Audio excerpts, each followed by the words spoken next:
Je suis absolument confus de vous recevoir aussi serrés les uns contre les autres. Je pense, puisque nous avons attendu un petit peu que tout le monde puisse se placer, je pense ne pas donner les 10 minutes de battement. Vous m'en excusez, puis vous êtes tellement nombreux, il sera difficile de vous laisser sortir. Je me ferai en sorte de m'arrêter un petit peu avant 9 h pour que ça ne soit pas trop pénible. Le sujet de ce soir, il s'inscrit donc dans ce cycle que j'ai intitulé Questions actuelles de psychologie. Le sujet de ce soir est le suivant, foi et psychanalyse. Et j'ai donné un sous-titre à cette conférence, Freud et le diable. Je voudrais d'abord justifier le premier point, c'est-à-dire le titre lui-même de la conférence, foi et psychanalyse, et ensuite donner quelques explications sur le sous-titre, Freud et le diable. Foi et psychanalyse, il s'agit de voir quels sont les rapports qu'il y a entre la foi et la psychanalyse, bien sûr, voir si, au fond, c'est conciliable. C'est cela la question essentielle. Est-ce que l'on peut avoir la foi tout en pratiquant la psychanalyse pour les psychanalystes? Est-ce qu'on peut avoir la foi? Est-ce qu'on garde la foi lorsque l'on suit ou subit une cure psychanalytique? La question est intéressante puisque les auteurs que vous connaissez ont prétendu que l'on pouvait tout à fait bien concilier non seulement la foi et la psychanalyse, mais même la vocation sacerdotale et la psychanalyse, je pense là à Marc Oraison, l'abbé Oraison. Et plus proche de nous, elle est morte il y a quelque temps de cela, Françoise Dolto aussi, qui était chrétienne et psychanalyste. À l'origine de cette conciliation un peu étrange, il y a en partie les travaux de certains jésuites, comme le père Benaert, mais surtout, et je le citerai à l'occasion, les travaux, la thèse exactement, de Roland d'Albiez, qui prétendait concilier la psychanalyse et la foi en distinguant la doctrine psychanalytique et la méthode. La doctrine est infâme, on la rejette, mais la méthode est tout à fait intéressante.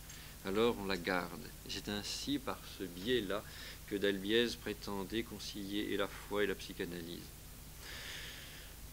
Je ne vous ferai pas de mystère, il est évident que je ne pense pas qu'on puisse concilier la foi et la psychanalyse. Mais comme je crois que ça fait partie de ces vérités que l'on ne peut pas énoncer de façon très brutale, très nette et directe, je vais prendre un détour. Et c'est ce qui justifie le sous-titre. Le détour que vous me permettrez de prendre ce soir s'intitule Freud et le diable. Il me semble que l'on pourrait voir que l'on ne concilie pas, que l'on ne peut pas concilier, que l'on ne doit pas concilier la foi et la psychanalyse quand on sait quels sont les rapports entre Freud et le diable. Alors, peut-être que ce sous-titre en a attiré plus d'un, peut-être que vous vous êtes dit ça va être croustillant et un peu émoustillé, vous êtes venu en pensant que je vous parlerai de diablerie. Je vous dis tout de suite que nous n'envisagerons pas les choses sous cet angle-là ce soir. Il y a dans le cycle que je vous propose cette année une conférence qui traitera plus directement de ces questions, à savoir la conférence du 6 février, celle où nous verrons, à partir des travaux de celui qui fut l'exorciste de l'archidiocèse de Paris, le père de Tonquédec, nous verrons les rapports qu'il y a entre la psychopathologie et les exorcismes, c'est-à-dire les phénomènes psychopathologiques et les manifestations diaboliques. Mais ce soir, non, il n'y aura pas de manifestations diaboliques. Nous n'étudierons pas ces choses-là. Je voudrais de façon très objective voir avec vous quel était l'intérêt que Freud portait au diable. Il portait un grand intérêt. Et il a comparé d'ailleurs sa méthode d'investigation, cette psychologie des profondeurs qu'on appelle depuis lui la psychanalyse, il l'a comparée à une descente aux enfers.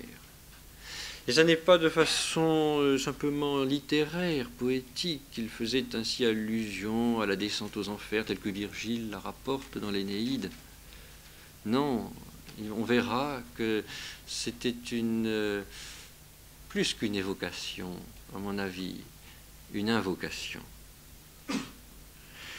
Donc, intérêt de Freud pour le diable. Je n'anticiperai donc pas ce soir, comme je vous le disais à l'instant, sur les rapports entre la psychopathologie et les manifestations diaboliques. Cela, nous le verrons dans 2 mois. Ici et maintenant, il s'agit d'étudier simplement les rapports entre la foi et la psychanalyse à partir de cet intérêt que Freud portait au diable. Il y a une naïveté à vouloir concilier la foi et la psychanalyse, un ouvrage que j'ai déjà cité la dernière fois et que je cite à nouveau ce soir, qui s'intitule « Rudolf Allers sous l'anti-Freud » et qui a pour auteur Louis Junier, a un petit paragraphe très suggestif sur cette naïveté ou cette mauvaise foi. Mauvaise foi qui consiste à dire si c'est possible, on peut très très bien concilier.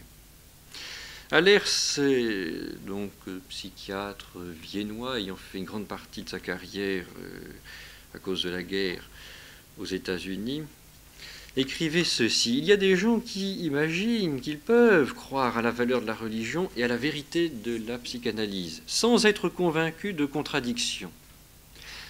Ils imaginent ceci soit parce qu'ils ne connaissent pas assez les 2 termes, c'est-à-dire qu'ils ne savent pas exactement ce que c'est que la religion, ou alors ils ne savent pas vraiment ce que c'est que la psychanalyse, soit parce que leur esprit est d'une espèce qui peut s'installer dans les contradictions. Ce n'est pas une conciliation qu'ils tentent, c'est la fusion de 2 réalités contradictoires.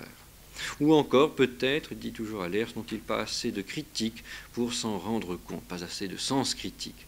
Personne de ceux qui ont pénétré l'esprit de la psychanalyse et qui en même temps sont tout à fait au courant de ce qui fait l'essentiel de la foi surnaturelle ne peut croire que les 2 soient compatibles. Il a été souligné, et par les catholiques et même par les protestants, que la psychanalyse est fondamentalement anti-chrétienne.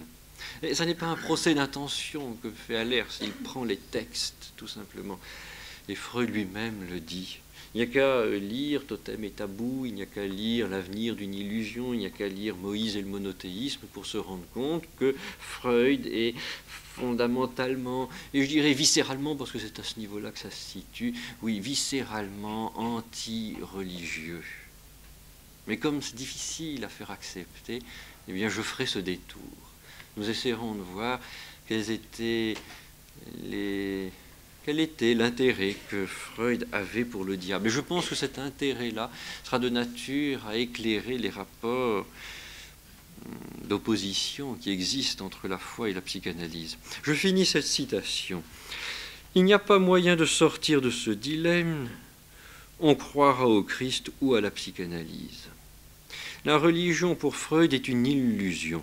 L'avenir d'une illusion, c'est cela, ça traite de la religion. L'illusion, c'est la religion. Les rites religieux sont des pratiques de type obsessionnel, des névroses de groupe qu'il faut remplacer par le règne de la science. Loin d'atténuer ces vues, Freud les a maintenues en leur intégralité dans un de ses derniers ouvrages, Moïse et le monothéisme, qui est un régal pour les amateurs de supercherie exégétique, puisque là on s'aperçoit que Moïse n'était pas juif et qu'il a été tué par les juifs. Moïse et le monothéisme, quitte à s'appuyer pour ce faire sur un extravagant ouvrage que rejettent unanimement les ethnographes et où on considère Moïse comme ayant été tué par les Juifs. Les idées des Freudiens sur la religion témoignent d'une incroyable ignorance. Freud est un sectaire en ce qui concerne le christianisme. La psychanalyse est une énorme hérésie. Alors, quand Junier dit « Freud est un sectaire, il ne fait pas un procès d'intention, vous disais-je, et il ne se livre pas à ce sport auquel se livrent certains chrétiens un peu attiédis, qui consiste à baptiser de force des doctrines, des idéologies qui se refusent au baptême à tout prix. On ne baptisera pas Freud comme saint Thomas a pu baptiser Aristote. Il n'y a pas de conciliation possible à ce niveau-là. » Et Allers rajoute cette considération qu'il faut un tout petit peu expliquer, qui servira, si vous voulez, de fil conducteur à notre réflexion de ce soir. Il dit « La psychanalyse est une énorme hérésie, non pas une hérésie au sens théologique du terme, mais une hérésie au sens philosophique, exactement au sens où Chesterton entend ce mot hérésie. Qu'est-ce que c'est pour Chesterton une hérésie? C'est la dissociation du réel total au détriment de l'unité véritable de l'objet. Eh bien, nous allons essayer de voir cela ce soir. Les rapports entre Freud et le diable, l'intérêt que Freud portait au diable vise à cette dissociation, cette dissolution, cette dislocation, on pourrait dire, du réel, au détriment de l'unité véritable de l'objet. L'objet en question, bien sûr, c'est l'âme, parce que la psychologie est la science de l'âme. Donc, dislocation du réel total au détriment de l'unité véritable de l'âme. Voilà l'hérésie psychanalytique, si vous voulez bien. Mais voyons un peu cet intérêt, texte en main.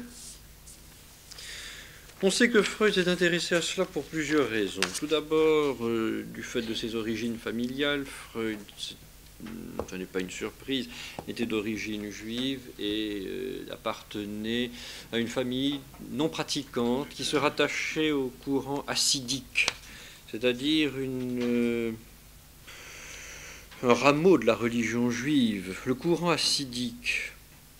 L'hassidisme est une forme tardive du mysticisme juif. Il réinterprète la Kabbale d'une façon qui encourage à secouer le joug de la loi mosaïque et à lui préférer une inspiration cryptomésique accompagnée d'une technique de décomposition du langage, d'association libre et d'interprétation des rêves.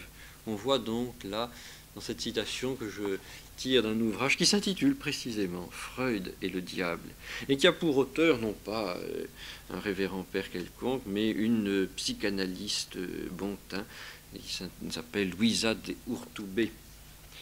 Cet ouvrage est très favorable à Freud, donc il est très intéressant parce qu'on ne peut pas l'accuser de faire des projections catholiques sur le pauvre Freud.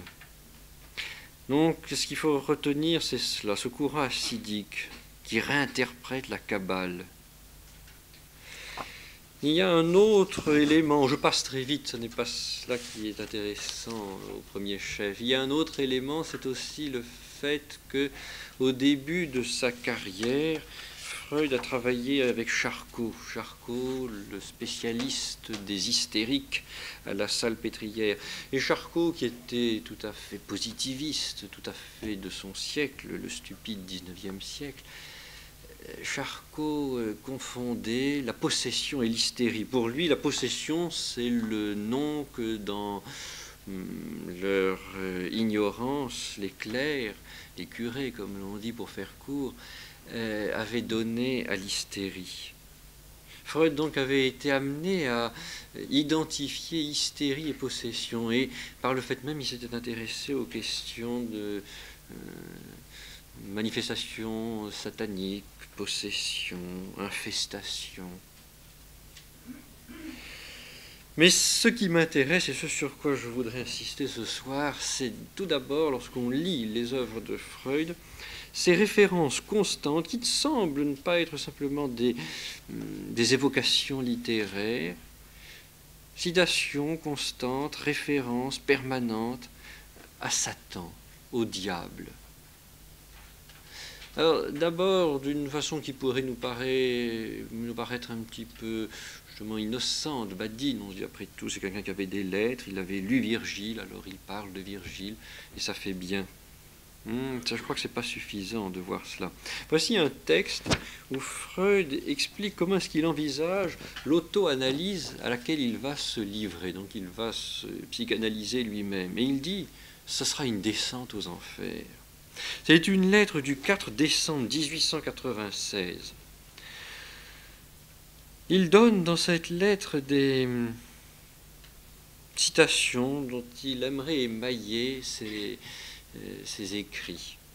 Et il y a notamment l'Énéide, Virgile, livre 7e, les vers 286 à 340. Et il y a, bien sûr, vous avez tous pensé que c'était flectere sine queo superos acquerunta movebo. Si je ne peux pas remuer, si je ne peux pas bouger le ciel, alors je remuerai les enfers. Et voici ce que dit cet auteur à ce sujet. Cela fait partie de la malédiction que Junon lance contre Énée, qu'elle déteste en raison de son appartenance à la race odieuse des Troyens. Si je ne puis fléchir ceux d'en haut, si elle ne peut pas avoir à ses côtés les dieux d'en haut, alors elle mettra en branle l'Achéron. L'Achéron nous semble symboliser ici l'inconscient. Oui, c'est cela, au fond. Lorsqu'il dit « je remuerai les enfers », c'est « j'irai scruter, j'irai sonder » l'inconscient. C'est là le programme du voyage intérieur de Freud dans l'auto-analyse. Tous les exergues qu'il envisage de prendre ne se retrouveront pas dans les ouvrages programmés, mais toutes ces exergues font allusion au cheminement qui le conduira à la découverte de son inconscient. Pas une de ces phrases ne pourrait être détachée d'un contexte infernal. Encore une fois, ce n'est pas un auteur antifreudien qui écrit. Ou bien Satan est nommé, ou bien ce sont les dieux infernaux, ou bien le jugement dernier et l'éventuel châtiment font l'objet d'une allusion. Freud s'identifie à Énée, et comme celui-ci, pour mener à bien son projet, il doit faire face à des tempêtes, des monstres, des magiciennes, descendre même aux enfers, et cela aussi parmi d'autres raisons, pour retrouver son père, mort récemment, comme celui d'Énée. C'est vrai que Freud venait de perdre son père. Et voici un petit résumé qui explique bien. Si pour Freud, en ce moment, l'inconscient est comparable au diable, entreprendre son auto-analyse, aller à la recherche de son inconscient, équivaut à voyager pour faire la rencontre du diable, qui n'est point seulement dans son esprit, celui de l'imagination cléricale. Ce n'est pas le diable dont parlent les curés, dont il parle dans l'article nécrologique sur Charcot et dans la lettre à Fliss, mais aussi un personnage à forme multiple et à qui des caractères païens viennent s'ajouter. Donc, il y a cette référence. Elle n'est pas métaphorique, ce n'est pas simplement l'imaginaire clérical, c'est bien un personnage qu'il envisage. De quel personnage s'agit-il ? Comment comprendre cela ? Comment en particulier analyser cet extrait de Virgile, je remuerai les enfers. Il faut situer, si vous voulez, cette utilisation du vers de l'Énéide dans le contexte général du système freudien. Lorsqu'il scrute l'inconscient, lorsqu'il sonde le ça, qu'est-ce qu'il fait ? Alors je vous relis 2-3 passages que nous avions déjà vus la dernière fois. Il va essayer d'entrer et de pénétrer le noyau de notre être. Le noyau de notre être dont il dit dans l'abrégé de psychanalyse, à la page 72, le noyau de notre être constitué par le ténébreux ça. Le ça donc, royaume des ténèbres, qui ne communique pas directement avec le monde extérieur et que nous n'arrivons à connaître que par l'entremise d'une autre instance psychique. Nous en avions parlé la dernière fois, ce sera le moi. Et c'est dans le ténébreux ça que gisent, que sont là, tapis, les pulsions. Les pulsions organiques agissent à l'intérieur du ça et résultent elles-mêmes de l'union en proportion variable de deux forces primitives, l'éros et la destruction. Des pulsions se différencient les unes des autres par leur relation avec les organes ou les systèmes d'organes.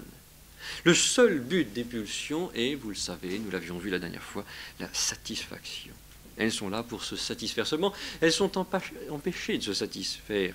Parce que si le ça, lui, est régi par l'inexorable principe de plaisir, l'épithète est de Freud lui-même, le principe de plaisir est inexorable. Si le ça est régi par l'inexorable principe de plaisir, le moi, lui, en revanche, obéit au principe de réalité. Et il n'entend pas laisser les pulsions se satisfaire.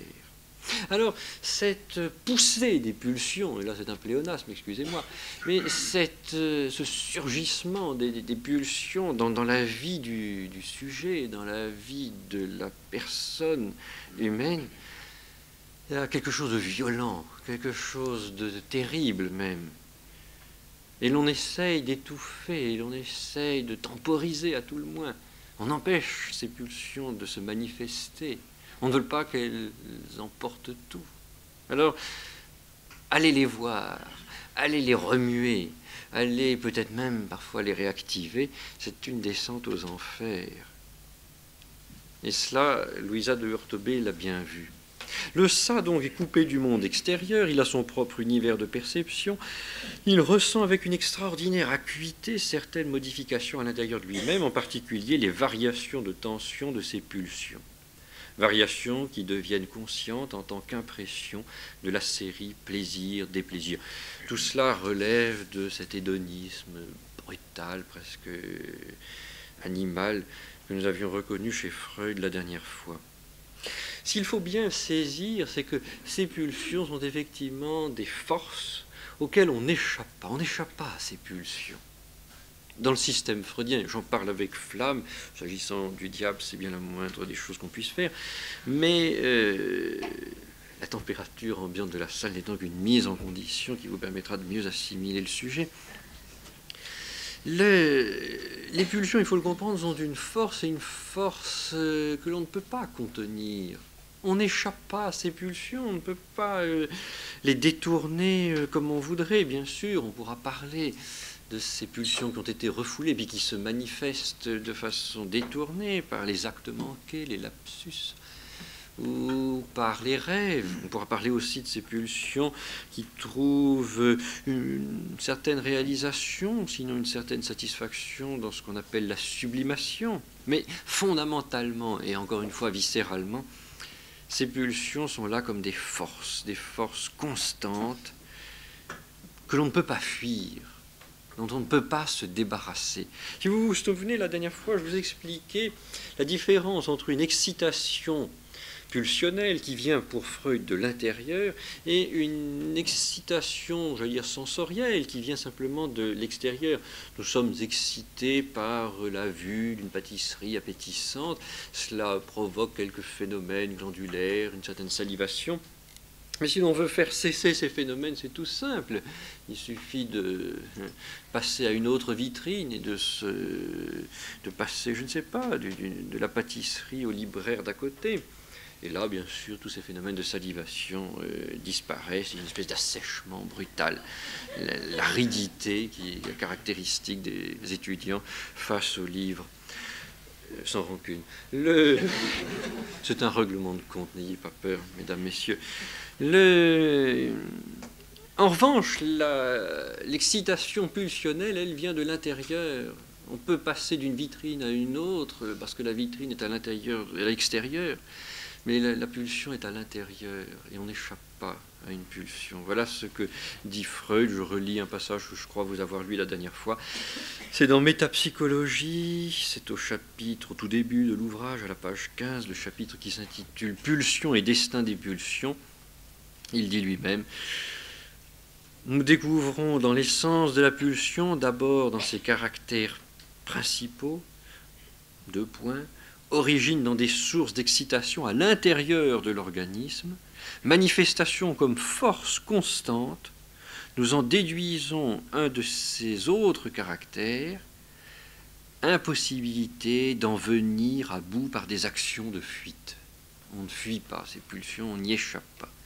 La pulsion, donc, est une force constante. C'est un besoin, et ce qui supprime ce besoin, c'est la satisfaction. Et cela, d'après Freud, on l'a à l'intérieur de soi, de façon inconsciente, n'est-ce pas, au niveau du ténébreux noyau de notre être qu'est le ça. On comprend à ce moment-là que ce domaine, à la fois sombre, mystérieux, par définition, puisqu'il est inconscient, qui plus est habité par des forces par définition incontrôlées, incontrôlables, puisse s'apparenter à un enfer intérieur, et qu'une psychanalyse, ou même une auto-analyse, soit une forme de descente aux enfers. Que de vouloir ainsi s'analyser, c'est nécessairement remuer des forces qui seront très difficiles à contrôler, très difficiles à maîtriser, à dominer, à dompter. Louisa de Hurtebay l'exprime assez bien. à la fin de l'ouvrage, page 177. L'ouvrage est paru aux presses universitaires de France. Qu'est-ce qui évoquerait mieux que le diable, personnage mauvais et angoissant par excellence? L'effraction du moi par son propre désir, par sa pulsion, ainsi que l'angoisse liée à ce fait. Le diable figure on ne peut mieux l'angoisse en tant qu'aspect inconciliable avec le moi de tout désir ou de tout reliquat de celui-ci. Donc, le diable exprime bien cette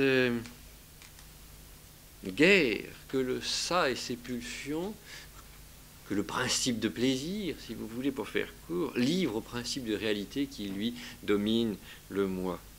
Et l'on ne voudrait pas, j'allais dire, voir ces démons soulever le couvercle du ça, de l'inconscient, et faire apparaître leurs yeux luisants au moi.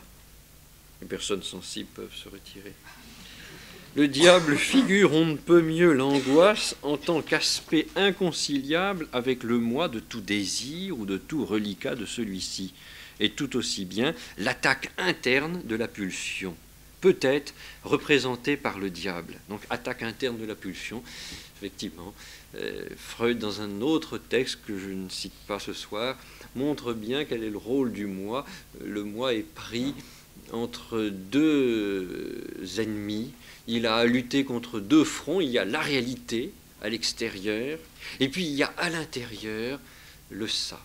Et le moi est beaucoup plus vulnérable sur le front intérieur que sur le front extérieur. Il a certaines complicités avec le ça qui lui rendent la lutte particulièrement difficile.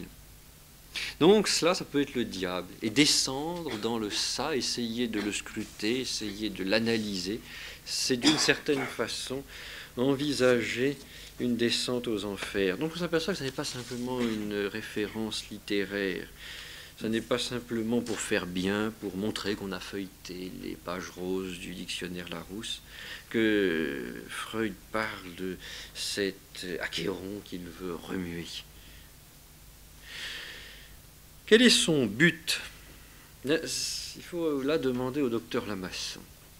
Le docteur Lamasson, qui était le président de la Ligue homéopathique médicale internationale, a écrit un ouvrage malheureusement épuisé, édité d'ailleurs au Latran, qui s'intitule « Origine et valeur de la psychanalyse ».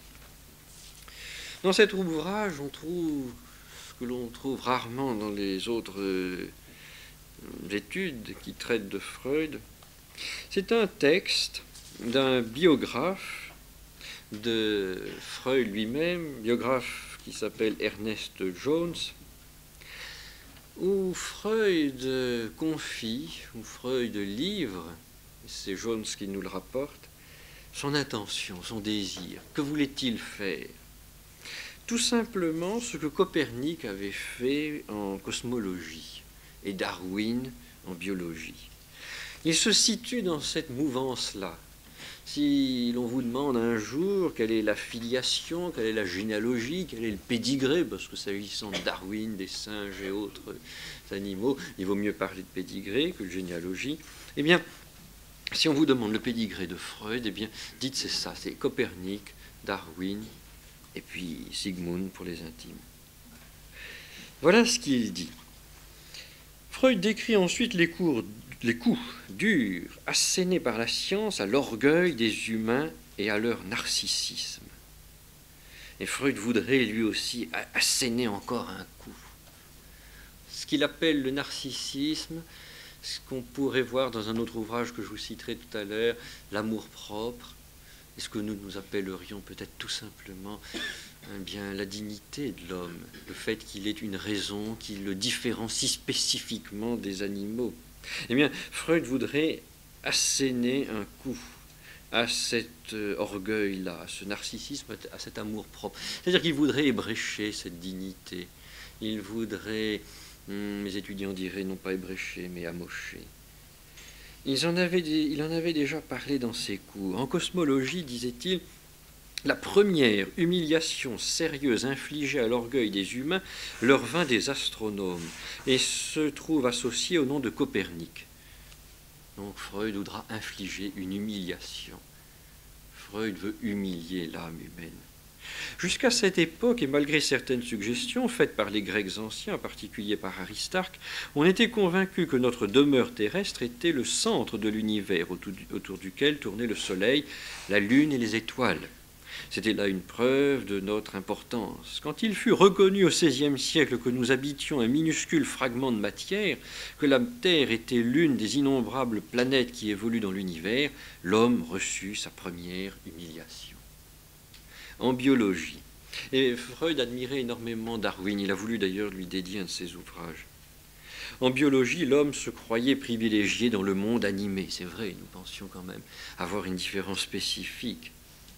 Son orgueil fut blessé par les découvertes biologiques associées au nom de Darwin. Cette croyance, contrairement à la précédente, n'était pas primordiale. Au contraire, enfants et sauvages se jugent très proches des autres animaux, comme le montrent des idées d'apparentage avec ces derniers, de familiarité dans leur langage, etc. Ça prouve que le vocabulaire, le babil des enfants dans les milieux viennois devait être un petit peu étrange à cette époque-là. Toutefois, le développement de la civilisation amena l'homme non seulement à vouloir exercer sa domination sur les autres animaux, c'est le début de la tyrannie, de l'exploitation de l'animal par l'homme, mais surtout à nier toute identité innée entre lui et eux. Le pouvoir de la raison, la possession d'une âme immortelle demeuraient ses prérogatives. Deuxième grande humiliation, la démonstration de son affinité avec les autres animaux dont il descendait. Donc, Darwin, montrant que l'homme descend du singe, selon Freud, qui y remonte, lui, essaye d'humilier l'homme, essaye de lui faire comprendre que cette différence spécifique à laquelle il se raccroche n'a pas lieu d'être. Alors, en psychologie maintenant, en psychologie, la dernière forteresse où s'abritait l'orgueil de l'homme a été également attaquée. Et le bélier qui a défoncé la porte de cette forteresse, c'était Freud. Ce dernier, l'homme, donc, croyait en effet qu'au centre de son être existe quelque chose qu'il appelle son moi ou encore son âme, qui est informé de tout ce qui se passe en lui et connaît tous ses mobiles et tous ses intérêts. Et oui, notre identité, notre personnalité. Eh bien cela, non. Freud n'en veut pas. L'homme pensait en outre posséder un instrument, la puissance de la volonté, qui le rendait capable de commander et de contrôler le reste de sa personnalité. La psychanalyse a montré de façon irréfutable, dixit Freud, la valeur réduite de ses croyances. Et oui, revenons un instant au ça. De quoi s'agit-il ? Il s'agit donc de cet inconscient dans lequel l'intelligence ne pénètre pas, ce ténébreux ça qui n'est jamais éclairé par les lumières de la raison. Et il s'agit de ces pulsions, de ces forces que la volonté ne peut pas maîtriser, qu'elle ne peut pas vraiment contrôler. Donc vous voyez ce qu'il en est de l'intelligence et de la volonté dans ces conditions. L'intelligence n'entre pas au noyau de notre être. Ce que nous croyions être le noyau de notre être et que nous appelions le moi n'est qu'une superstructure. Il y a une infrastructure beaucoup plus intéressante, beaucoup plus grouillante de pulsions, et c'est le ça. Le conscient est loin de connaître tout ce qui se passe dans l'esprit, même quand il s'agit de sujets fort importants. Donc, existe le conscient. Et le pouvoir dont l'homme dispose pour contrôler soit ses pensées, soit ses pulsions, est bien plus faible qu'il ne l'avait imaginé, existe la volonté. Donc voilà, les deux facultés, l'intelligence et la volonté, qui font effectivement la différence spécifique, sont ainsi sérieusement ébréchées. À dire vrai, cette idée a maintes fois été énoncée par des philosophes.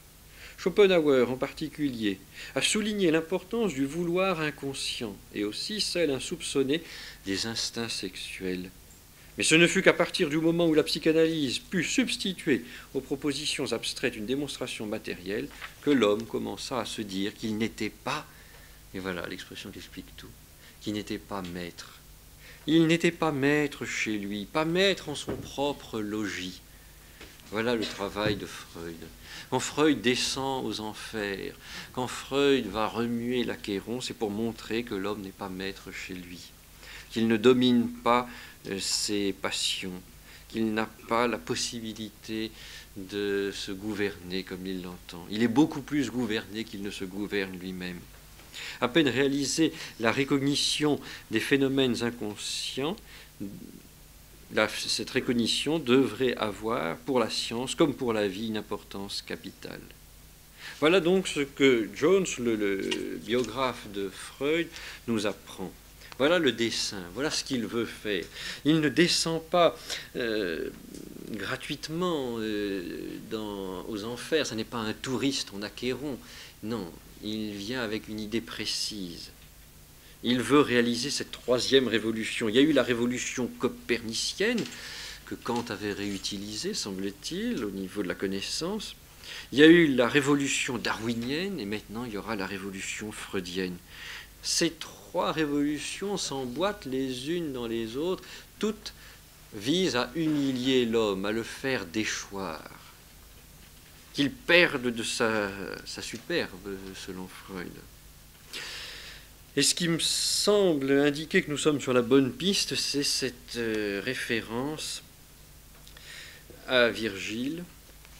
Pauvre Virgile, s'il avait su, alors lui, pour le coup, je crois qu'il doit se retourner dans sa tombe, voir comment est-ce qu'on peut être manipulé, trituré comme cela, par des penseurs décadents, un peu décatis aussi.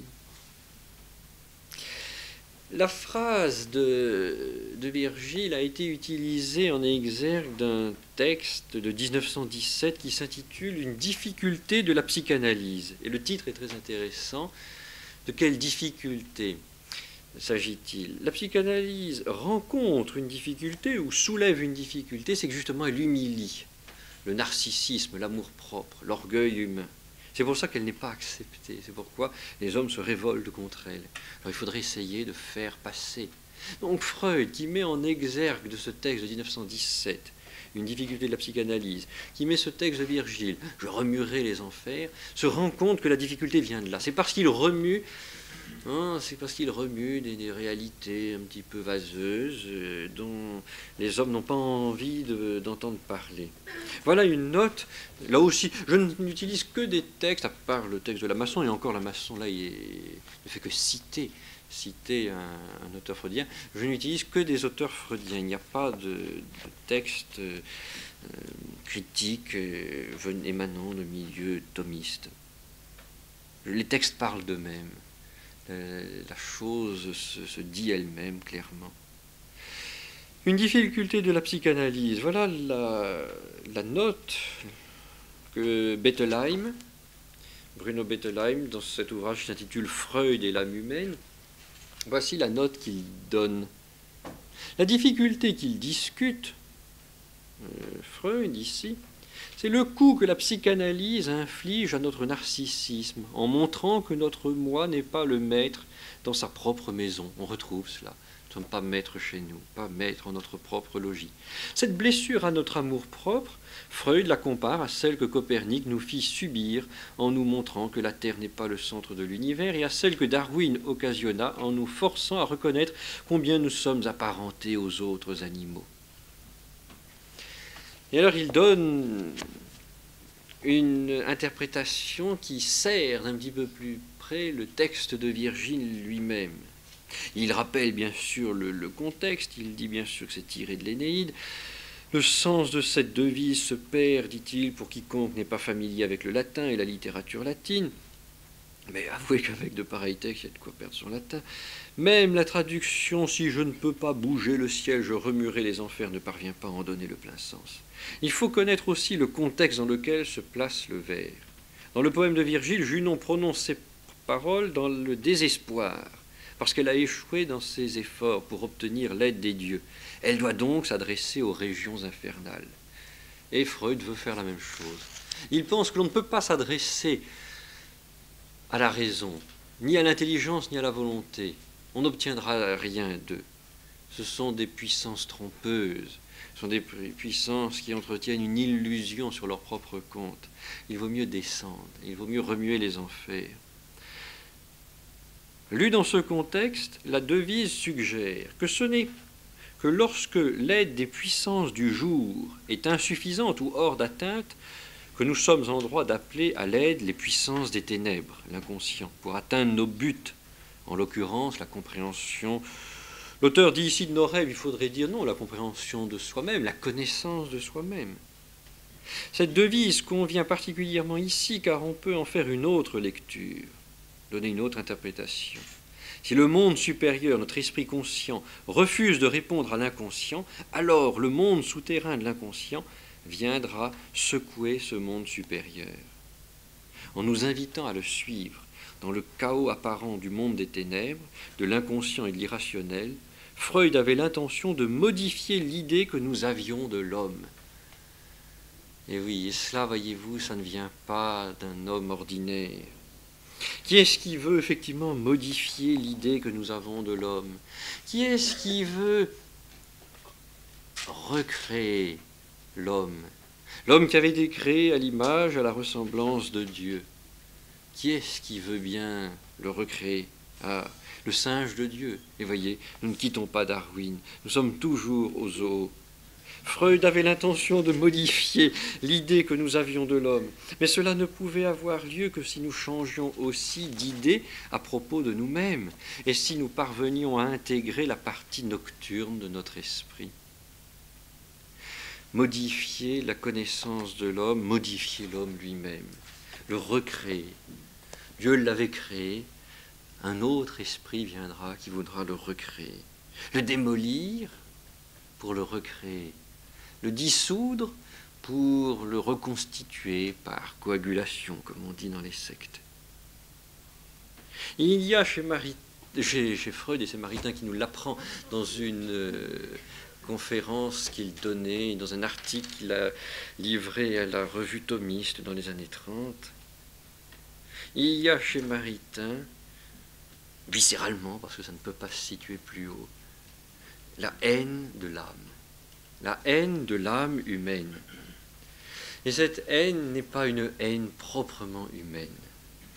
C'est une haine très très particulière. Je voudrais essayer de vous montrer cela. Voyons dans cette conférence, dans cet article que Maritain donnait. Il le dit lui-même, donc, pour lui, l'homme se réduit essentiellement à l'instinctivité animale.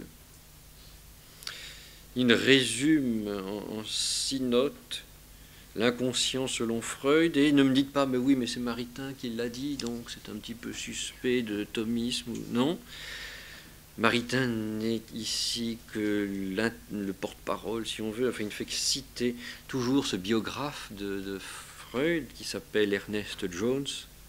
L'inconscient, qu'est-ce que c'est? L'inconscient se qualifie en 6 notes: refoulé, actif, bestial, infantile, alogique, sexuel. Voilà. C'est ça l'homme, ou l'homme c'est ça, c'est le ça. Voyez-vous.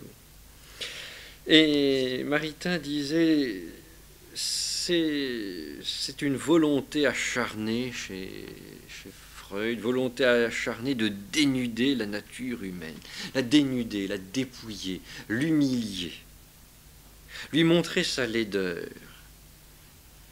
Et cette volonté acharnée s'accompagne, selon Maritain, d'une étrange mais incontestable pitié.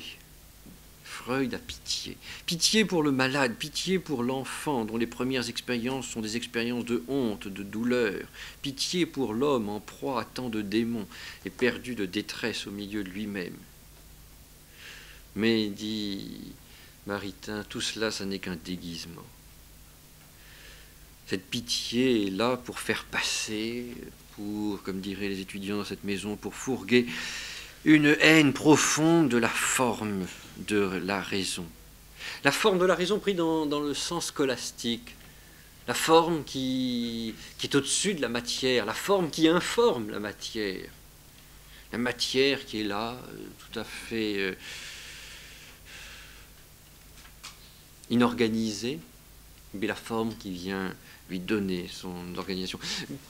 s'agissant de l'homme, qui est effectivement un composé, le composé d'une matière et d'une forme, c'est-à-dire un composé de corps et d'âme, s'il y a cette haine de la forme, qui est notre âme, qui est notre raison, que sont notre intelligence et notre volonté, qu'est-ce qui reste? Alors il reste, eh bien, il reste l'homme et son corps, il ne reste plus que le corps. Saint Thomas disait qu'un corps sans âme, c'est un cadavre. Il ne reste plus que ça, un animal en tout cas. Donc une haine profonde de la forme, de la raison. En définitive, il y a, croyons-nous, au fond de la métaphysique freudienne, un ressentiment. Un ressentiment. Ressentiment contre tout ce qu'il a entendu, tout ce qu'on lui a appris. Tout ce qu'il a entendu lui semble suspect. Tout ce qu'on lui a dit sur les capacités de l'intelligence, sur le pouvoir de la volonté, il ne le croit pas. Freud l'a expliqué lui-même, d'une âme offensée et humiliée dès l'enfance. Ressentiment, semble-t-il, contre la nature humaine elle-même. Oui, il en veut à la nature humaine d'être ce qu'elle est. Ressentiment avant tout contre tout ce qui, forme et régulation rationnelle, morale, religieuse, tout ce qui, en prétendant au nom d'un idéal mater le monde de l'instinctivité, accroîtrait le malheur des hommes et provoquerait en eux le désordre psychique. Là, nous retrouvons la théorie freudienne du refoulement.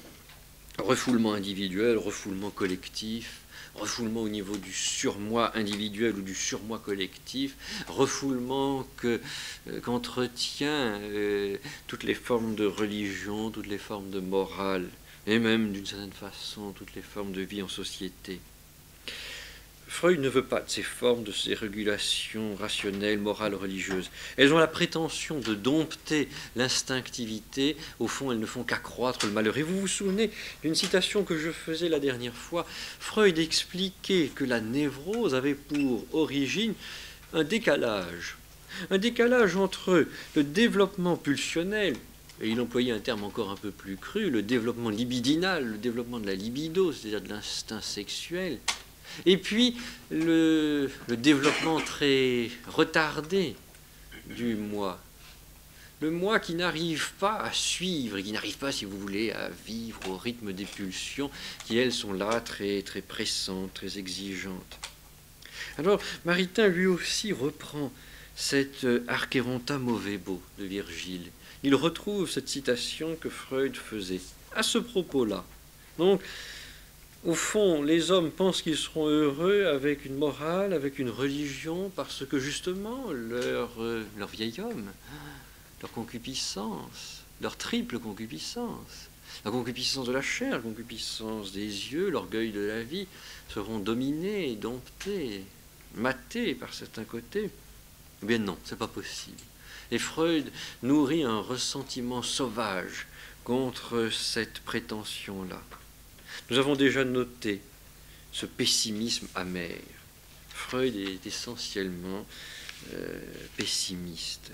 Il ne pense pas que l'on puisse, à la différence du XVIIe siècle, que l'on puisse effectivement être maître de soi comme de l'univers. Il ne pense pas que l'intelligence et la volonté est un pouvoir. Au contraire, il vaudrait mieux, et c'est ce que disait Freud dans la citation que je vous rappelais, qui se trouve dans l'abrégé de psychanalyse, il pense qu'il vaudrait mieux débrider un peu le ça et les pulsions, empêcher justement ce conflit et interdire comme cela le développement de névroses infantiles. Donc, haine de l'âme, ressentiment contre tout ce qui pourrait contribuer à une certaine élévation de l'âme, à un certain ennoblissement de l'âme. Non, il ne veut pas de cela. J'allais me dire, mais enfin, est-ce que c'est vraiment diabolique tout ça? M'autoriseriez-vous à faire un petit détour dans le détour? Freud appartenait à une société de gens, ça n'était pas une société simplement philanthropique, ce n'était pas un club, il appartenait au Bnei Brit. c'est-à-dire les fils de l'Alliance. Et là aussi, parce que je ne veux pas être taxé de parti pris, je le suis, mais je veux prouver que ce parti, je l'ai pris, c'est-à-dire sérieusement, mûrement réfléchi. C'est un ouvrage qui s'intitule, que j'ai entre les mains, il s'intitule Freud, lecteur de la Bible, et il a pour auteur un certain Théo Frimer. Pas Frimer, je dis ça à l'usage des étudiants. Frimer, P-F-R-I-2-M-E-R. Il est entré chez les Bnai Brit assez tôt, puisque c'est en 1897. Il fait son entrée. Le 23 septembre 1897, si vous voulez fêter cet anniversaire l'an prochain. Et alors, c'est intéressant parce qu'il écrit une lettre en 1926 à cette association des Bnai Brit, et il explique pourquoi il y est, et pourquoi il s'y sent bien, pourquoi il y est et pourquoi il y reste. D'abord, pourquoi est-ce qu'il y est venu ? Peut-être à cause justement de cette difficulté de la psychanalyse, cette difficulté à faire accepter les théories psychanalytiques. Cette difficulté a créé autour de Freud une certaine hostilité, et il a trouvé le réconfort dans cette société-là et pas ailleurs. Est-ce un hasard ? Il arriva dans les années après 1895 que deux fortes impressions concoururent en moi aux mêmes effets. D'une part, j'avais acquis les premiers aperçus dans les profondeurs de la vie pulsionnelle humaine, vu bien des choses qui pouvaient désenchanter ou humilier, et dans un premier temps même effrayer. D'autre part, la communication de mes découvertes déplaisantes avait pour effet de me faire perdre la plupart de mes relations personnelles. Je me sentais proscrit, évité par tous. Alors il est entré dans cette société, et là il a trouvé la compréhension. Mais quand on sait ce que c'est que cette société, on ne s'étonne pas. On voit que dans l'interprétation la plus favorable qu'on pourrait donner à cet événement de la vie de Freud, son entrée chez les Bnai Brit, on peut dire qu'au moins il a joué le rôle que Lénine qualifie d'idiot utile. C'est une citation, pas moi qui le dis. Mais il n'y avait pas que cela. Non seulement il a trouvé là, j'ose pas dire que les Bnai Brit sont le refuge des pécheurs, la consolation des affligés, mais il s'est retrouvé là, soutenu. Il y a eu plus que cela. Il n'y avait pas simplement un petit soutien circonstanciel. C'est sûr, il était proscrit, évité par tous, et on lui a ouvert les portes de ce club un peu spécial. Mais il y avait aussi quand même une connivence, une complicité qui, elle, va se nicher dans le non-dit, c'est-à-dire une complicité, j'allais dire, au niveau du sang. Beaucoup depuis, c'est pas moi qui le dis, là encore, citation. Je sens que s'il y a des représentants du MRAP et de la LICRA, je suis à coup sûr protégé. La lettre est du 6 juin 1926. Je vous donnerai les références. Enfin, je les donnerai à mon avocat d'abord. Beaucoup de puissance émotionnelle obscure, d'autant plus forte qu'elle ne se laisse pas exprimer par des paroles, de même que la claire conscience de l'identité intérieure, le secret d'une même construction psychique. Voilà ce qui me rendait très attirant cette société de pensée, dit Freud. Le secret d'une même construction psychique, la claire conscience de l'identité intérieure. Alors je vous renvoie à toutes les analyses et toutes les études qu'on a pu faire sur les Bnai Brit, si vous voulez comprendre un tout petit peu de quel esprit participe cette descente aux enfers, cette haine de l'âme, cette volonté d'humilier l'homme. Eh bien vous saurez en comparant les buts des Bnai Brit et les buts de Freud. Il y a sans aucun doute, et je terminerai sur cela pour vous permettre de poser quelques questions, ce que je n'avais pas pu faire la fois dernière, excusez-moi. Il y a chez Freud la volonté, non pas bien sûr d'annihiler l'âme humaine, ça n'est pas possible, on ne détruit pas. Julien Laposta avait voulu effacer son baptême, et le baptême est un caractère et ça ne s'efface pas. L'âme humaine, à plus forte raison, ne se détruit pas, elle ne s'annihile pas. Les philosophes savent même que Dieu n'annihile pas. Il pourrait, de puissance absolue, si je ne m'abuse, détruire, annihiler une âme, mais il ne le fait pas de puissance ordonnée, eu égard à sa sagesse. Donc on ne détruit pas une âme, on ne pulvérise pas une âme, mais ce que l'on peut faire, c'est peut-être la déformer, c'est peut-être la plier, la tordre, et puis la reconstruire d'une autre façon. Pourquoi? C'est qu'il se trouve que dans cette âme est inscrite, et j'en parlais jeudi dernier, est inscrite l'image de Dieu. Notre âme a été créée à l'image, à la ressemblance de Dieu. Et il en est un qui n'aime pas voir cette image et cette ressemblance dans nos âmes. C'est l'ennemi du genre humain, c'est l'homicide dès le commencement. C'est le prince du mensonge. Et là, on voit bien qu'il y a des liens entre Freud et le diable. Non pas des liens qui relèvent de la diablerie, je ne sais pas si Freud faisait tourner les tables, je ne sais pas s'il invoquait une pitié quelconque, j'en sais rien, ça n'est pas intéressant. Ce qui est intéressant, c'est de voir objectivement, j'allais dire philosophiquement et théologiquement, quels sont les liens, une parenté entre, j'allais dire, l'œuvre du démon et le sale boulot que Freud a fait. Remuer les enfers, je pense que ce n'est pas une citation au hasard. Il sait pour qui il travaille d'une certaine façon. Même si c'est inconscient, mais comme de toute façon, tout ce qu'il fait, il le dit lui-même, est inconscient. Pour éclairer un petit peu la dernière partie de cet exposé, deux citations. L'une tirée de Gilson, lui-même cité par le docteur Stocker, dont je vous parlais la dernière fois. Toujours dans cet ouvrage dont je n'avais pas donné la référence, en tout cas pas assez précisément, l'un d'entre vous me l'a rappelé à l'issue de la conférence, le docteur Stocker, donc, qui a écrit cet ouvrage, malheureusement épuisé, édité à Genève en 1946 et qui s'intitule Le double, l'homme à la rencontre de soi-même. Et il cite, parce que le docteur Stocker est tout à fait intéressant, il cite Gilson. Gilson dans son ouvrage sur Saint Bernard, qui rappelle ce point que tous les théologiens connaissent et que je dirais même tous les chrétiens ont plus ou moins médité. Voilà donc l'homme, écrit Gilson, structure complexe et dont tous les éléments sont loin d'être également destructibles. Et oui, on ne détruit pas un homme comme ça, on ne détruit pas son âme. Même le péché originel n'a pas réussi à détruire l'âme. Mais c'est vrai que le péché originel a fait perdre à l'homme la ressemblance qu'il avait avec Dieu. Il a gardé l'image, mais il a perdu la ressemblance.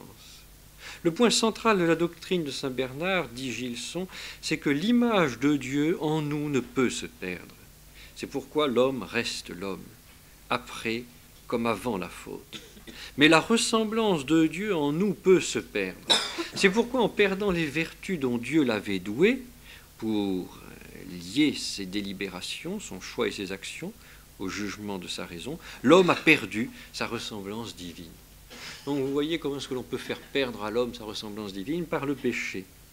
Il peut y avoir des systèmes, des idéologies qui font perdre à l'homme sa ressemblance. C'est-à-dire qu'ils lui disent « mais vivez, ou laissez-vous vivre au rythme de vos pulsions ». Concupiscence de la chair, concupiscence des yeux, orgueil de la vie, tout cela doit croître et embellir, prospérer. N'allez pas contre, vous allez provoquer une névrose. Ne réprimez pas, ne refoulez pas, débridez. Vivez ainsi et vous serez heureux. Cette idée de l'image et de la ressemblance de l'homme par rapport à Dieu a été très bien expliqué par Bossuet dans un ouvrage que l'on devrait lire et relire, qui s'intitule « Les élévations sur les mystères ». Ça n'est pas les méditations sur l'évangile dont je parlais jeudi dernier, c'est un autre livre. L'image de la Trinité dans l'âme raisonnable. Je lis juste quelques extraits qui vous montrent qu'effectivement il y a chez l'homme cette ressemblance de Dieu. On va voir à quel niveau se situe cette ressemblance. Bien sûr que ce n'est pas une ressemblance physique. Il s'agit de la ressemblance de notre âme. Notre âme ressemble, elle est à la ressemblance, plus exactement, à la ressemblance de Dieu. Notre âme en état de grâce est à la ressemblance de Dieu. Notre âme, dans la mesure où elle accepte le joug doux et suave de Jésus-Christ. Évidemment, si elle le rejette, si elle se vautre dans la fange, si elle se complaît dans le péché, alors elle perd cette ressemblance. Elle gardera l'image. L'image est indestructible, mais elle ne sera plus à la reconnaissance, elle ne sera plus à la ressemblance. Et c'est ce qui fait qu'au jugement dernier, Dieu dira de ces âmes qui ne sont plus à sa ressemblance, je ne te connais pas, je ne te reconnais pas, je ne me reconnais pas en toi. Et ce sera notre réprobation. Donc cette ressemblance n'est pas une ressemblance physique, c'est la ressemblance de l'âme. Notre âme est à la ressemblance de Dieu. Et cette ressemblance est exactement là où Freud tape. C'est au niveau de l'intelligence et de la volonté. Et c'est Bossuet lui-même qui le dit. Faisons l'homme à notre image et à notre ressemblance. Genèse 1, 26. Nous l'avons dit à ces mots, l'image de la Trinité commence à paraître. Elle reluit magnifiquement dans la créature raisonnable. Lorsque Dieu prononce ces paroles au moment de la création, il fait reluire magnifiquement en nous, créatures raisonnables, l'image de la Trinité. Pourquoi ? La créature raisonnable est semblable au Père en ce sens qu'elle a l'être. Elle est semblable au Fils parce qu'elle a l'intelligence. Elle est semblable au Saint-Esprit parce qu'elle a l'amour.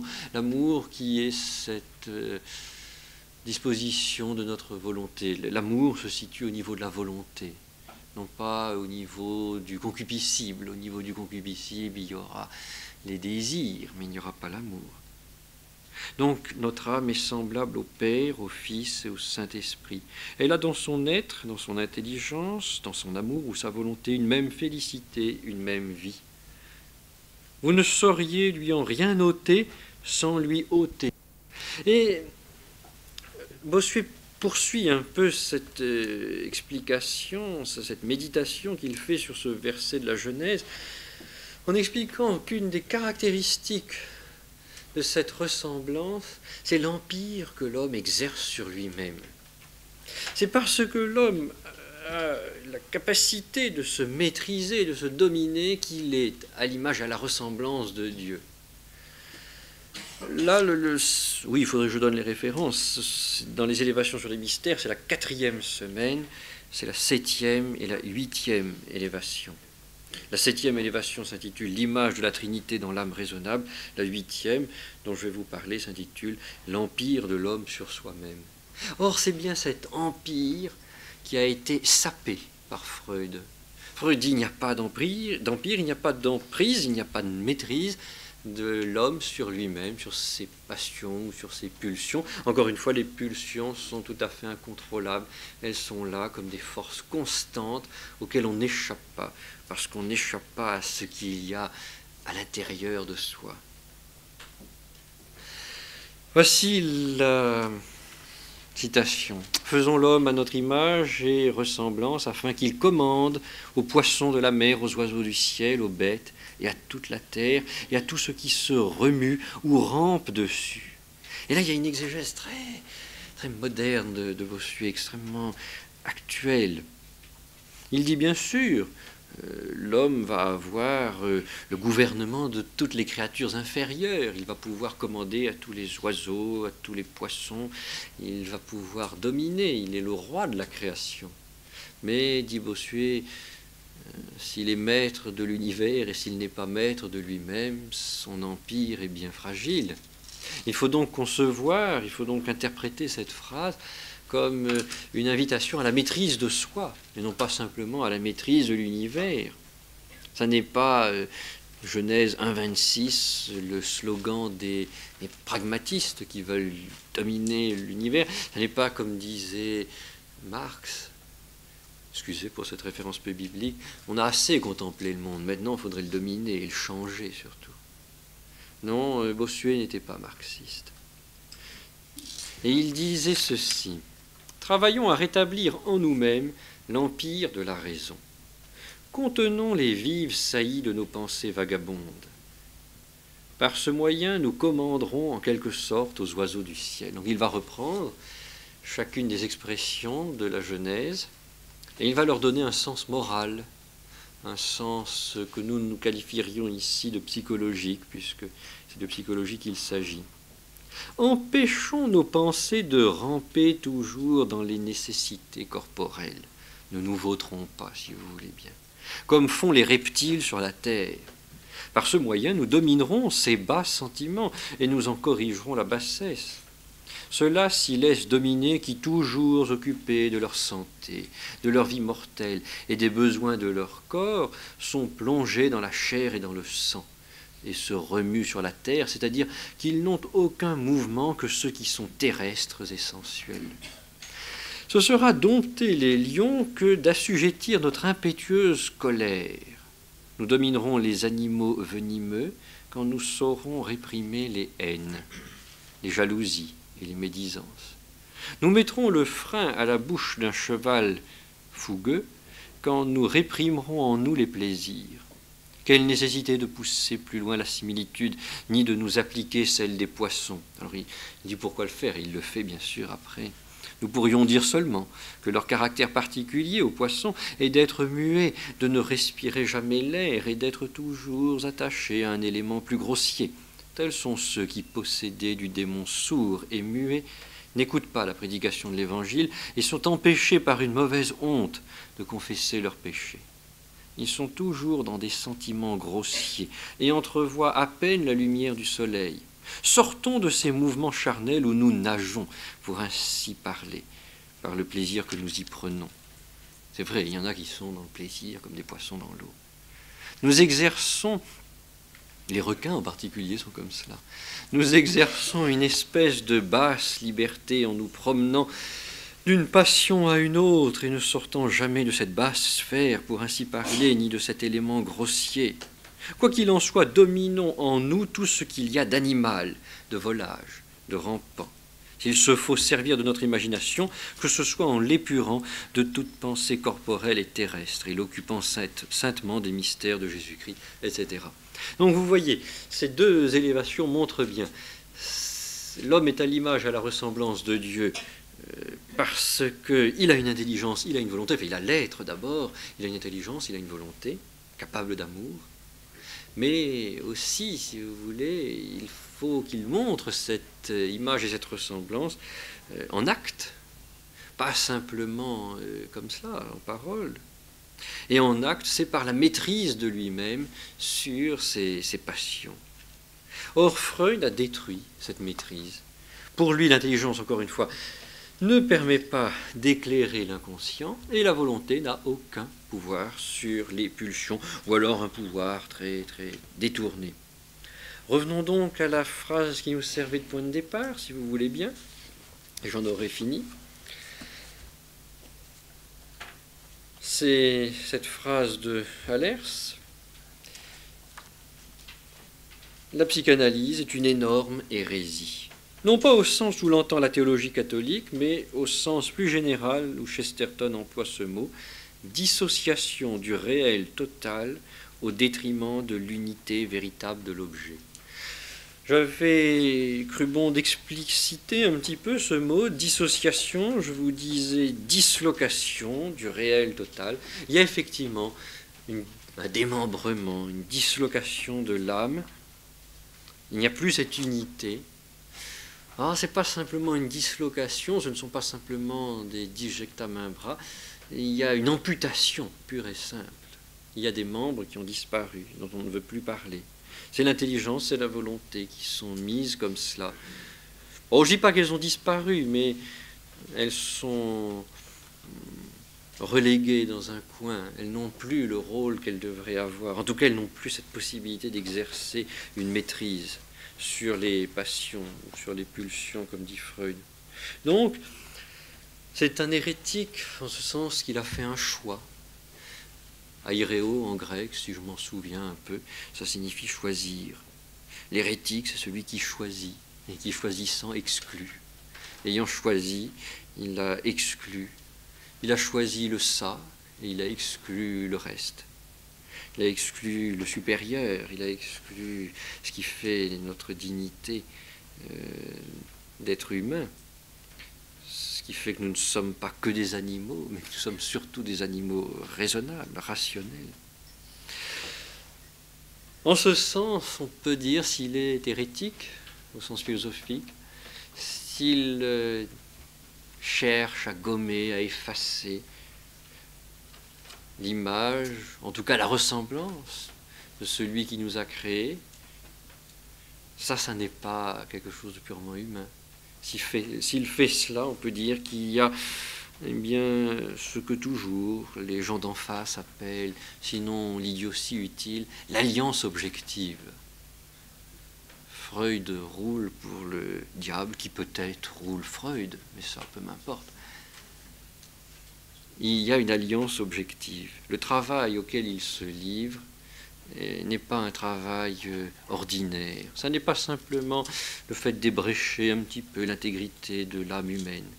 C'est vouloir véritablement la transformer, la pervertir, la changer. La dernière fois, je vous disais, en reprenant les travaux du docteur Marché et du docteur Stocker, je vous disais, il y a une hiérarchie, il y a un ordre. Et les médecins qui ne sont pas trop encombrés de préjugés matérialistes reconnaissent cet ordre et cette hiérarchie. C'est ce que l'on avait vu donc avec Stocker et avec Marché. Cet ordre, je vous le donnais selon un schéma que j'ai été obligé de faire un petit peu rapidement parce que le temps me manquait. Je le reprends. Il y a donc, comme disaient les scolastiques, d'abord la sensibilité, les passions, bien sûr, la connaissance sensible, puis les passions, c'est vrai, il y a l'irascible, il y a le concupiscible. À cette sensibilité-là, à cet étage sensible, cet étage ou ce rez-de-chaussée, j'en ferai quand même pas un sous-sol, moi. Tandis que Freud, apparemment, c'est en dessous de tout. De fait, c'est toujours en dessous de tout. Il y a la sensibilité. Et le bon docteur Stocker donnait une lettre, c'était une appellation commode, et il disait, on appellera ça C. Et ensuite, il y a bien sûr B. B, c'est l'intelligence. C'est l'intelligence, la faculté de prendre conscience, la faculté de raisonner. Et puis, en dernier lieu, il y a A. Le petit A, c'est la volonté, c'est l'amour. Et le docteur Stocker, s'il cite justement Saint Bernard, cité lui-même par Gilson, c'est parce qu'il pense qu'effectivement cet ordre-là, c'est l'ordre dans lequel Dieu a voulu nous créer. Seulement, depuis le péché originel, il y a effectivement un désordre installé. La sensibilité conspire, se révolte contre la raison, contre l'intelligence, contre la volonté. Tout l'effort de l'ascèse, déjà païenne, mais à plus forte raison chrétienne, avec l'aide de la grâce, était de rétablir, de restaurer cet ordre et de faire en sorte que ce ne soit pas la sensibilité, à plus forte raison la sensualité, qui domine, qu'au contraire, cette sensualité soit elle-même dominée, maîtrisée, domptée au besoin, matée s'il le faut, par la raison, c'est-à-dire le couple intelligence-volonté. Donc Freud a fait disparaître le A et le B. On n'a pas, comme je vous le montrais la dernière fois, exactement les schémas, vous savez, ces 6 combinaisons que Stocker avait trouvées. Si on part de cette hiérarchie primitive et tout à fait originelle, en ce sens qu'elle était là avant le péché originel, et elle était instaurée par la grâce, parce que nous avons été constitués en état de grâce. Si on part de cette hiérarchie A, B, C, la volonté, l'intelligence, la sensibilité soumise à l'intelligence, et l'intelligence éclairant la volonté. Si l'on part de ce schéma, ensuite il y a 6 combinaisons possibles, c'est ce que je vous disais. Il y a A, B, C, mais il pourrait y avoir B, A, C, il pourrait y avoir C, A, B, etc., etc. Freud entretient ce désordre qui est une inversion, cette inversion qui est une perversion, mais il ne fait pas que l'entretenir, il essaye même de faire sauter certains éléments. En ce sens, on peut dire qu'il disloque le réel total au détriment de l'unité véritable de l'objet. Ça n'est pas simplement une inversion, une perversion, C'est une amputation, c'est le nettoyage par le vide, c'est une forme de lavage de cerveau, si on veut. Encore que ces choses-là ne se situent pas au niveau du cerveau, mais de l'âme. Il y a des cases que l'on fait sauter comme ça, qui disparaissent. Voilà pourquoi on ne peut pas avoir dans la psychanalyse, vue là au cœur même du système, on ne peut pas, on ne voit pas comment est-ce qu'on peut la concilier avec la foi catholique. C'est exactement l'inverse. Et je reviendrai sur cela, étant entendu que l'enseignement est une longue patience pour les auditeurs, c'est-à-dire qu'il faut répéter ça du côté du professeur. Je reviendrai sur cela lorsque le mois prochain, enfin en janvier, début janvier, nous parlerons de psychologie et direction spirituelle, psychologie et confession. Bien sûr qu'il faudra parler un petit peu de la psychanalyse à ce moment-là. Eh bien, on verra que ce que scrute le confesseur, ce que cherche à éclairer le directeur spirituel est exactement aux antipodes de ce que veut faire le psychanalyste. En un mot, le psychanalyste recherche les refoulements. Il va les chercher dans le ça. Et s'il veut faire sortir les refoulements, s'il veut justement remuer un peu les enfers, c'est pour que le refoulement se défoule. Méfiez-vous de ces gens qui veulent se défouler, se dégrafer, se déboutonner à tout bout de champ. Il y a quelque chose d'un petit peu étrange. Pourquoi? Pour faire surgir les pulsions, que nous appellerions les passions, en tout cas la concupiscence. Et que veut faire le confesseur, et surtout le directeur spirituel? Exactement l'inverse. Il veut que la grâce habite en une âme, et que cette âme soit dominée et par Dieu et par les lumières naturelles que Dieu nous a données et qui nous viennent de la raison. C'est exactement l'inverse. C'est vrai, le confesseur ne cherche pas à défouler ses pénitents. Il y a des gens qui changent de directeur spirituel à tout bout de champ parce que justement, ils pensent qu'il ne les comprend pas. Si, dans la mesure où un directeur spirituel nous comprend très bien, il empêchera toute forme de défoulement, toute forme de débridement, si cela peut se dire. Donc, c'est exactement l'inverse, et ça n'est pas conciliable. Si on arrive à concilier, alors on retrouve la vérité, je boucle la boucle, et moi-même je la bouclerai, rassurez-vous, pour vous laisser parler. On retrouve le bien fondé de ce que disait Allers, cité par Junier. Ces gens qui veulent concilier, qui croient pouvoir concilier, ou alors ils ne connaissent pas très très bien le freudisme, ils n'ont pas analysé au fond, ils l'envisagent de façon descriptive, un petit peu touristique, ils voient l'extérieur des choses, ou alors ils ne savent pas ce que c'est que la foi catholique, et même si on connaît les choses de l'intérieur, on voit que ça ne pourra pas être concilié. Ou alors sont des gens qui vivent, comme il le dit justement, dans la contradiction, pour qui le bien est le mal, pour qui Dieu est le diable, avec une copule, EST, n'est-ce pas, qui ne voit pas que Dieu est Dieu, que le diable c'est le diable, et qu'il ne peut pas y avoir de mariage entre le Dieu et le diable, entre Dieu et le monde, dont le diable est le prince. Personne de ceux qui ont pénétré l'esprit de la psychanalyse et qui en même temps sont tout à fait au courant de ce qui fait l'essentiel de la foi surnaturelle ne peut croire que les deux soient compatibles. Il a été souligné et par les catholiques et par les protestants que la psychanalyse est fondamentalement anti-chrétienne. Alors, cette phrase qui pouvait paraître un tout petit peu abrupte au départ, j'espère que, ayant vu ce que c'était que le travail de Freud, cherchant à défigurer une âme, marquée du sceau du Christ, je pense que maintenant on saura que cette phrase n'est pas simplement une phrase à l'emporte-pièce, mais c'est exactement le résumé de tout ce que nous venons de voir. On croira au Christ ou à la psychanalyse. Et les scolastiques diraient il n'y a pas de tertium quid, il n'y a pas de voie médiane. On ne peut pas croire à une psychanalyse chrétienne. Et ils sont bien à plaindre ceux dont les mânes ont été évoqués. Je ne dis pas invoqué quand même, au début de cette conférence, Marc Oraison et Françoise Dolto. Voilà, j'en ai fini, c'est à vous maintenant poser des questions que vous voulez bien poser.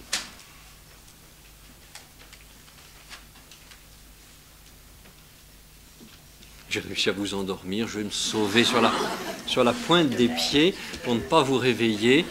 Je rouvre demain à 8h15. Nous sommes pas endormis, nous poursuivons la méditation que vous avez commencée. Très bien, merci. Oui, je vous en prie, monsieur. En quoi l'appartenance de Freud au Bnei-Brit est-elle de nature à renforcer sa complicité avec le diable? Donc, la secte des Bnei-Brit est une secte très particulière. Je n'ai pas évoqué parce que je ne suis pas un spécialiste. Mais enfin, c'est une secte maçonnique réservée aux Juifs, n'est-ce pas? Et un certain échelon. Enfin, ça n'est pas le Rotary Club ou ça. C'est quelque chose de très, très, très élevé. Donc, c'est une secte maçonnique. Donc, c'est-à-dire, là, il faut relire tout ce que les papes ont écrit sur les sectes maçonniques en général. Il n'y a qu'à relire l'encyclique de Léon XIII sur la maçonnerie. Cet effort que les papes n'hésitent pas à qualifier comme un effort de contre-église, n'est-ce pas? C'est le solve et coagula. Il s'agit de détruire l'ordre chrétien socialement, mais là on voit chez Freud, si vous voulez, la volonté de dissoudre l'ordre chrétien, non pas à l'échelon social, pas dans l'immédiat, mais à l'échelon, j'allais dire, intime, au niveau psychologique, au niveau personnel, dissoudre cet ordre pour en reconstruire un autre. Ça a toujours été la tactique maçonnique telle qu'elle a été décrite par les papes et puis tous les grands commentateurs, Poncin et les autres. Il y a ça. Mais il se trouve que c'est en plus, si vous voulez, à cette haine de l'ordre chrétien qui est véhiculée dans toutes les sectes maçonniques, vient s'ajouter la négation de l'incarnation qu'on trouve chez les Juifs, n'est-ce pas? Les Juifs qui ne veulent pas du Messie, enfin qui n'ont pas reconnu le Messie dans la personne de Jésus-Christ et qui veulent construire un autre ordre en dehors de celui que le Christ a inauguré par son incarnation sur cette terre. Donc il y a cela, c'est quelque chose de plus fort encore, les Bnei-Brit, qu'une secte maçonnique ordinaire encore. Autre question? Oui, monsieur. Est-ce que Freud n'a jamais tenté de dompter les passions? Ou alors est-ce que ses ouvrages ne sont qu'une méthode pour libérer tous les instincts, etc. Oui. Non, on ne peut pas dire qu'évidemment Freud ait prêché de façon grossière le débridement de toutes les passions. Il y a des tentatives de détournement, de déviation des passions. Il pense bien sûr que le refoulement est à l'origine des névroses, mais l'on peut, selon lui, si l'on ne peut pas arriver à réaliser telle pulsion, si elle ne peut pas se satisfaire, qu'est-ce qu'il va falloir faire? Il va falloir la sublimer. Mais cette question de la sublimation est très très très délicate. Un des commentateurs actuels de Freud, Laplanche, qui est dit aux presses universitaires de France, a fait tout un séminaire sur cette question de la sublimation. Elle pose de grands problèmes. De quoi s'agit-il? La sublimation, c'est intéressant, il faut avouer, c'est un terme qui est emprunté à l'alchimie. La sublimation, c'est ce que font les alchimistes lorsqu'ils transforment un corps vil en un corps plus intéressant, plus sonnant et plus trébuchant, si vous voyez ce que je veux dire. Alors, on sublime, on transforme, on subtilise, si vous voulez, on volatilise. Vous avez des pulsions qui sont très incarnées, qui sont en prise directe sur les organes. Et ces pulsions vont devoir être sublimées, c'est-à-dire dans une espèce d'alambic très très particulier. Elles vont se transformer et devenir des sentiments frais, sympathiques, charmants, délicieux, ce qu'on appelle l'art, ce qu'on appelle la poésie, la littérature. Mais ne nous y trompons pas, dit Freud, toutes ces manifestations culturelles et religieuses, parce que la religion aussi est une forme de sublimation, ne sont que l'expression détournée de réalité extrêmement concrète. Alors Laplanche, à juste titre, dit la difficulté qui se pose, c'est comment ramener quelque chose d'aussi élevé à quelque chose d'aussi bas. Comment arriver à à refaire la liaison. Comment ramener finalement tout phénomène artistique à une pulsion, à une libido qui n'arrive pas à se réaliser, ou à un instinct de destruction. Alors bien sûr, si vous êtes dans un orchestre et si vous jouez de la batterie, on peut penser que c'est l'instinct de destruction. Moi j'y pense d'ailleurs quand j'entends certains groupes qui se manifestent. Mais est-ce que c'est vraiment le sublime? J'en suis pas certain, c'est autre chose. Voilà. Oui, je vous en prie, monsieur. Qu'est-ce qu'on peut dire des cas qui nous sont décrits comme des guérisons par la psychanalyse? Alors, la question a été souvent posée. Elle est bonne, je ne dis pas ça parce que vous êtes un de mes étudiants, mais les auteurs disent, les auteurs sérieux, je pense à Junier par exemple, disent que c'est apparemment l'argument irréfutable au fond. Si ça marche, si ça réussit, si ça guérit, qu'est-ce qu'il y a à dire? Junier dit si ça guérit, c'est par accident. C'est pas la psychanalyse qui guérit. Vous avez des dépressions mineures, des névroses peu importantes, qui se guériront lorsque le patient aura la possibilité, non pas de se défouler, mais tout simplement de s'exprimer, de se parler. Il est certain que dans la dépression, il est très nécessaire de pouvoir parler un petit peu, de pouvoir formuler, ne serait-ce que de pouvoir prendre un petit peu conscience de l'état dans lequel on est, j'allais dire d'objectiver ces choses-là. Mais là, il n'y a pas besoin d'être psychanalyste pour faire cela. Et surtout, je dirais, dans la mesure où on n'est pas psychanalyste, ça a des chances de réussir. Parce que le psychanalyste va lui projeter son système, sa grille de lecture. Il va essayer de voir une névrose. Derrière la névrose, bien sûr, un refoulement. Derrière le refoulement, des pulsions refoulées, bien sûr. Et refoulées où dans le ça? Et pourquoi et comment? C'est-à-dire qu'il va essayer de retrouver, j'ose pas dire cette carte du tendre, parce que ça n'a rien de tendre, mais enfin essayer de retrouver dans cette cartographie un petit peu étrange de l'âme humaine que Freud a établie entre le ça, le moi et le surmoi. Quel est le rôle du surmoi? L'éducation parentale. Qu'est-ce que les curés lui ont encore fichu dans la tête? Vous voyez, c'est ce genre d'argument qu'on doit pouvoir se poser lorsqu'on est freudien. Et puis voir pourquoi le principe de réalité n'a pas permis au principe de plaisir de trouver son plaisir, par définition. Mais ça, à mon avis, lorsque le psychanalyste commence à se prendre au sérieux, c'est-à-dire à essayer d'appliquer ces théories, ça se détraque.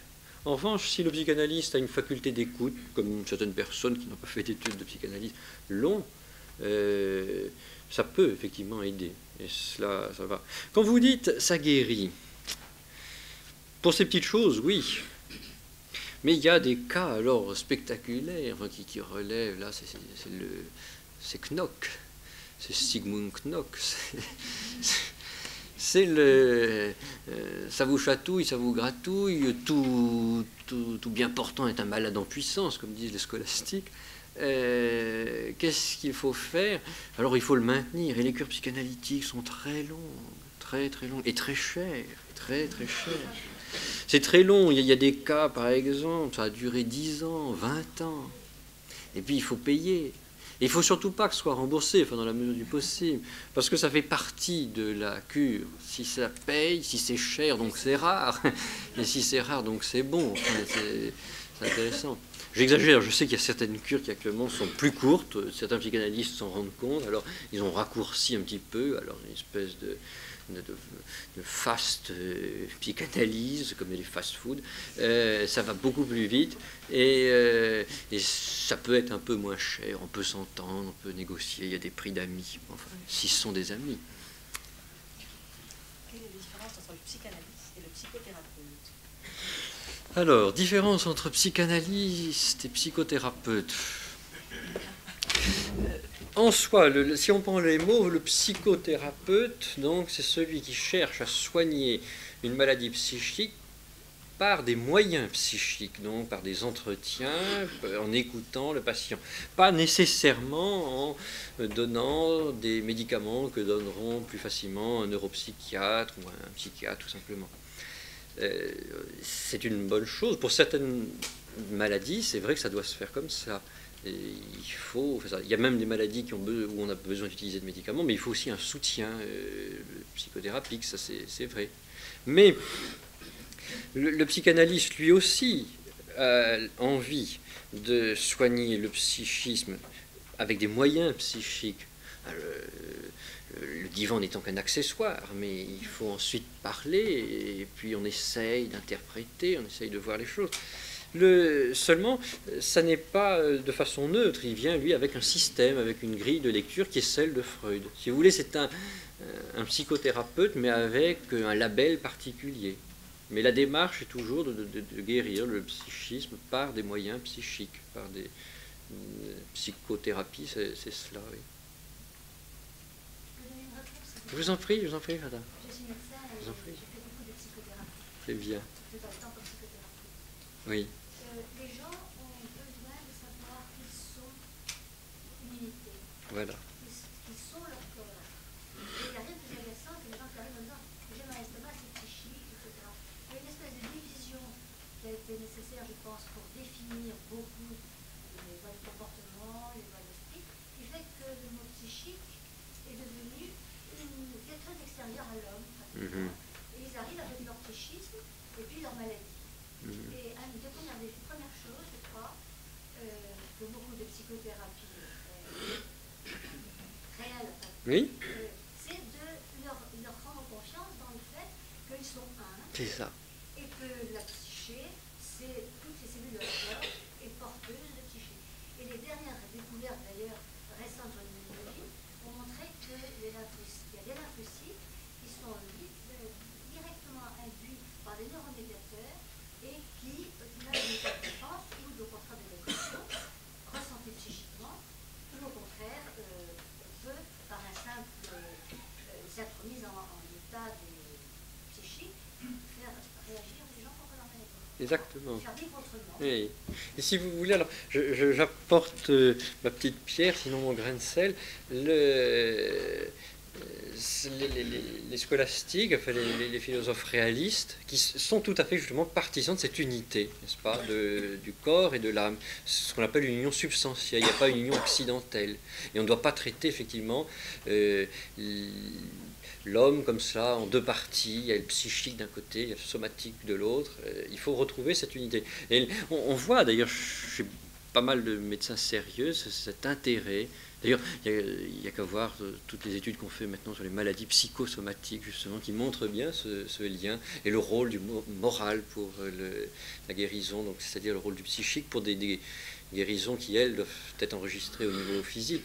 Et c'est cela que j'essayais de dire tout à l'heure, parlant de cette matière et de cette forme. C'est ça, la forme pour le philosophe réaliste, c'est l'âme.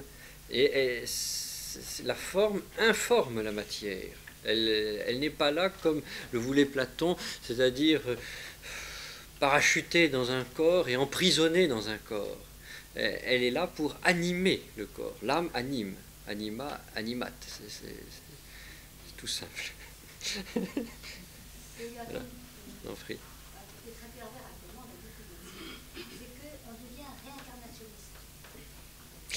Le problème de la métempsychose, c'est vrai, ça c'est un gros problème. Ça. Enfin, c'est bien sûr, ça nous vient des philosophies orientales qui ont un grand succès. Qu'est-ce que vous voulez, quand la spiritualité chrétienne crée le vide, fatalement les orientaux arrivent. Et alors on parle beaucoup de métempsychose, transmigration des âmes, c'est vrai. Oui. Bon, ça fera l'objet d'une prochaine intervention. Je vous en... Excusez-moi. Oui, monsieur. Vous avez parlé la fois précédente du ça comme une instance inconsciente. Oui. Disant que c'était le siège de conscience. Que dit la philosophie au sujet d'une instance inconsciente, justement, dans la vie? Alors, il y a certainement un subconscient, nous ne sommes pas conscients de tout. Il y a par exemple des actes de la vie végétative, par exemple, dont nous ne prenons pas conscience. À chaque fois que nous respirons, nous ne prenons pas conscience. Si nous voulons le faire, c'est peut-être pour nous détendre, mais sinon, nous ne prenons pas conscience. Alors, ça existe, ces choses-là.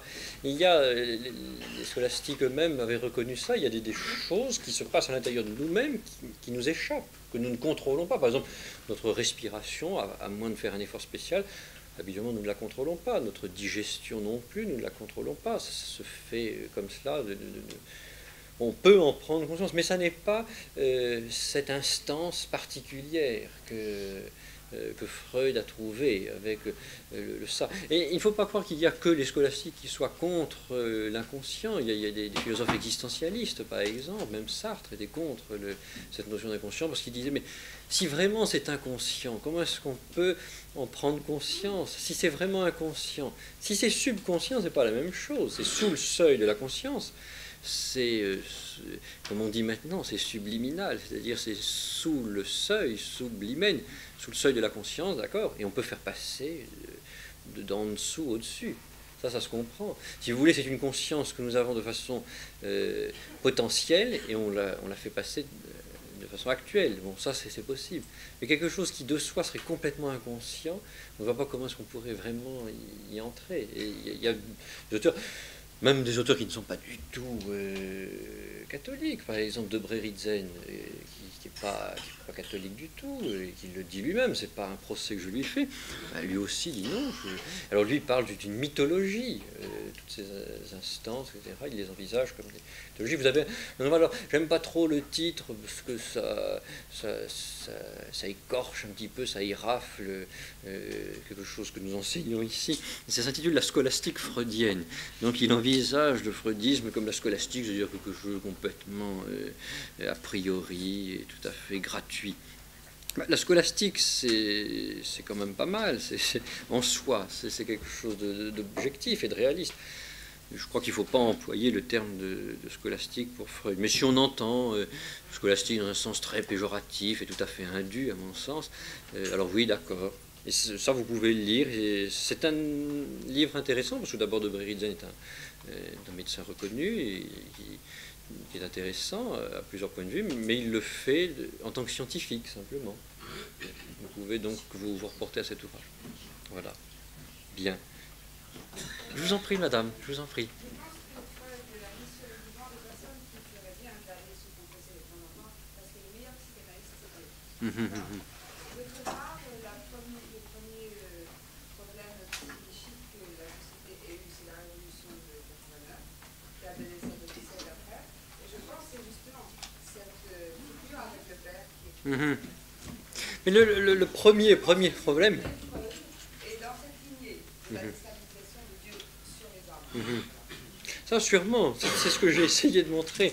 On pourrait d'ailleurs, si vous voulez, faire ce qui s'est fait d'ailleurs en 68. Il y avait une trilogie, c'était Nietzsche, Freud et Marx. Et c'est certain, il y a un auteur qui a fait la conciliation entre Freud et la Révolution, c'est Wilhelm Reich.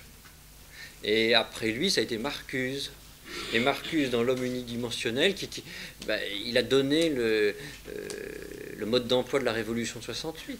La Révolution de 68 s'est faite sous l'influence de L'homme unidimensionnel de Marcuse. Et Marcuse synthétisait, rassemblait, mariait, je ne sais pas, une union monstrueuse, Marx et Freud. La révolution, si vous voulez, une révolution sociale, et puis une révolution...